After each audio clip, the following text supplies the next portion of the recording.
इस तरीके से भगवान ने अनंत अनंत लीलाओं का दर्शन दिया।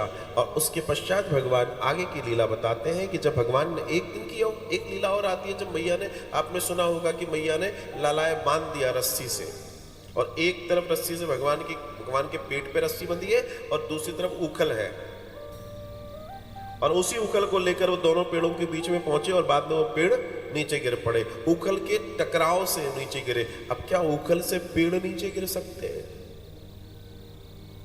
नहीं गिर सकते। लेकिन यहां भगवान के विचार का दर्शन है ये। उनको बहाना चाहिए किसी चीज के लिए, क्योंकि उन दोनों को मुक्त करना है।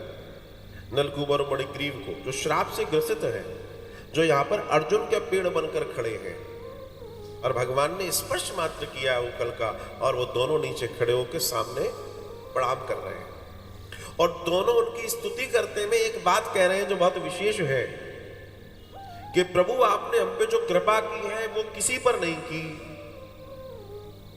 और कौन सी कृपा?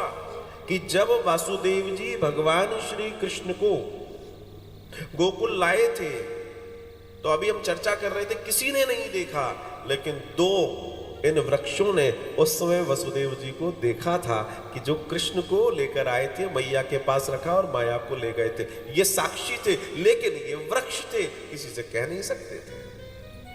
ये ब्रह्म का दर्शन बोला, सबसे पहला इस गोकुल में हमने आपका दर्शन प्रभु किया, हम बहुत धन्य हैं, आपकी परम कृपा है। तो वो सबके ऊपर कृपा कर रहा है, चाहे वो जड़ हो चाहे वो चैतन्य हो। इतना कृपामयी उनका दर्शन, इतना अद्भुत उनका दर्शन। इसके बाद अन्य चर्चाओं में एक चर्चा ये भी आती है, दर्शन आता है कि भगवान ने एक सुखिया नाम की फल बेचने वाली मैया का बड़ा कल्याण किया। उस मैया का नाम था सुखिया। मैया फल बेचने आती, और खरीदार सिर्फ एक हमारे कन्हैया, और बेचने वाली सिर्फ एक सुखिया। रोज आती और आकर टोकरी लेके सिर्फ कन्हैया के द्वार पर बैठ जाती, और वहीं बैठती, कहीं और नहीं बैठती, और भगवान का इंतजार करती। भगवान आते, कुछ हाथ में अनाज लेके और बाकी टोकरी में डाल देते, और फिर वो बैठा के अपने हाथ से भगवान को फल खिलाती। एक दर्शन में आता है कि इसके पूर्व जन्म में भगवान से बड़ा प्रेम किया इसने, और इसके अंदर मातृत्व भाव जागा। काश में इनकी मैया होती, वही जो रत्नमाला जैसा दर्शन था। तो इसके मन में भी विचार था कि मुझे मातृत्व सुख इसका मिल जाता। एक दिन का दर्शन आता है कि मैया को भगवान ने वही सुख दिया था, ऐसा माया का फेरा किया। उसके बाद मैया ने गोद में लिया सुखिया ने, और दुग्धपान कराया। ऐसा दर्शन आता है। मेरा ये कथाओं के बीच से जो चर्चा मैं आपसे कर रहा हूं, बार बार इसलिए कर रहा हूं कि आप सोच लीजिए, विचार कर लीजिए कि परमात्मा सबके साथ न्याय करता है, बस किसी के पास एक उचित विचार और कर्म हो।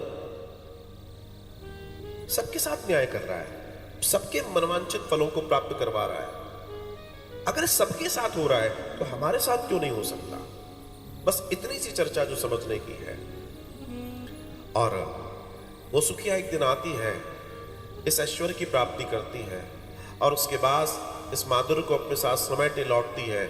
घर पहुंचती है, उस टोकरी को रख देती है। उसके बच्चे भूखे हैं, वो कहते हैं कि जाओ। ये क्या करती थी? पहले उन फलों को लेती थी, ठाकुर जी को भोग लगाती थी, वही लेकर आती थी, फिर बच्चे वही पाते थे।